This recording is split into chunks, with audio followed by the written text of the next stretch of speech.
ये कहानी है हॉस्टल में आए नए लड़के सैम की, जहां उसे आते ही उसके दोस्तों से पता चला कि जिस कमरे में वो रहने आया है उसी कमरे में बरसों पहले किसी ने आज ही के दिन आत्महत्या की थी। क्या वाकई में हॉस्टल के उस कमरे में किसी रूह की मौजूदगी थी, या फिर हॉस्टल में रहने वाले लड़कों का सैम के साथ किया जा रहा एक घिनौना मजाक? सुनते हैं। आप सुन रहे हैं फिर वही डर। अरे सुना यार सैम, तुझे पता है अपने हॉस्टल के पीछे एक कब्रिस्तान है। अगर तू वहां जाकर एक पत्थर भी उठा लाए ना तो मैं तुझे 500 रुपए दूंगा। अरे यार विजय, इतना सिंपल काम। सैम को छोड़, मैं जाता हूँ, मुझे कमा लेने दे 500 रुपए। अरे यहीं तक तो जाना है यार। अरे नहीं यार, तू नहीं, पता है बहुत आसान सा काम है, बस सैम अपना नया फ्रेंड है ना, इसलिए ये ऑफर सिर्फ सैम के लिए। चल ठीक है यार विजय। ए सैम, क्या बोलता है? सिर्फ 5 मिनट का काम है तेरे लिए और 500 तेरे। अबे सोच मत यार, फट्टू है क्या?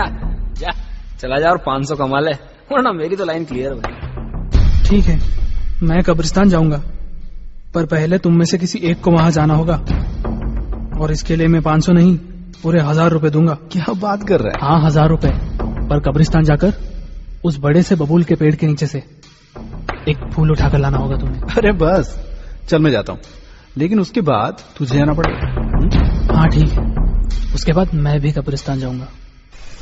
और सैम का दोस्त विजय 12 बजते ही कब्रिस्तान की सीमाएं उसकी टूटी दीवारों को लांघ गया। चारों तरफ अंधेरा फैला था, जानवरों की अजीब सी आवाजें जैसे सन्नाटे की पहरेदारी कर रही थी। विजय एक पल को ठिठक गया, तभी पीछे से अजीब सी आवाज आई और विजय ने अपने कदम तेजी से आगे बढ़ा लिए। कुछ देर चलकर उसे अंधेरा ओढ़े बबूल का एक पेड़ दिखाई दिया। वो थोड़ा और आगे बढ़ा और उस पेड़ के नीचे पहुंच गया। वहां बहुत से टूटकर गिरे फूल पड़े थे, पर बबूल का पेड़ तो पूरी तरह से जला हुआ था। उस पर फूल तो दूर, एक सूखा पत्ता तक नहीं था।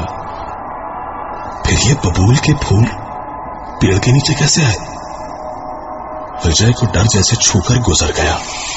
उसने शर्त के मुताबिक जल्दी से फूल उठाकर वहां से भागना चाहा, और जैसे ही फूल उठाने के लिए झुका, उसकी नजर एक कब्र पर पड़ी। इस कब्र से जुड़ा ऐसा क्या राज था जिसे देखकर विजय के होश उड़ गए? जानते हैं कहानी के अगले भाग में।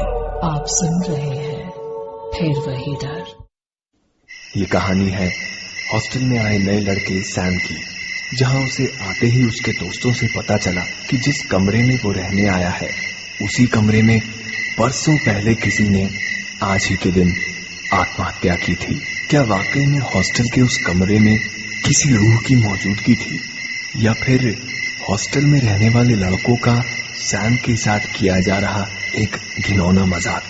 मजाक में लगाई गई एक शर्त जिसने सैम के दोस्त विजय को आधी रात एक कब्रिस्तान के बीचों बीच लाकर खड़ा कर दिया। इस कब्र से जुड़ा ऐसा क्या राज था जिसे देखकर विजय के होश उड़ गए?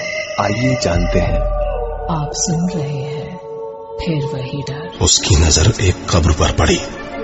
उसे काटो तो जैसे खून नहीं, ये सैम की कब्र थी, और सैम कब्र के ठीक पीछे खड़ा था। अचानक सैम ने हंसना शुरू कर दिया। उसकी हंसी से डरकर कब्रिस्तान भी जैसे रोने लगा।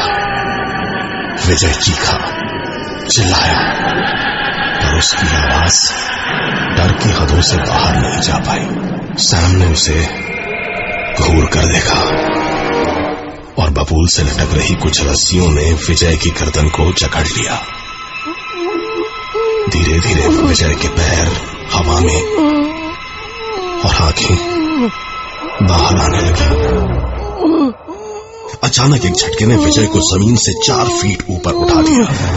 विजय अब हवा में लटक रहा था। उसकी आंखों से खून की बूंदें सैम की कब्र पर टपकने लगी और सैम हंसने लगा जोर से। और जोर से।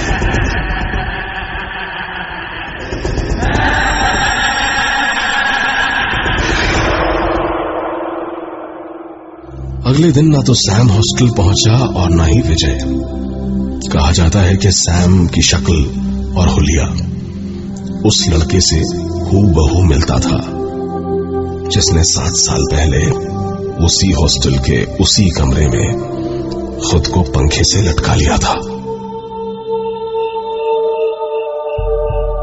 आप सुन रहे हैं फिर वही डर।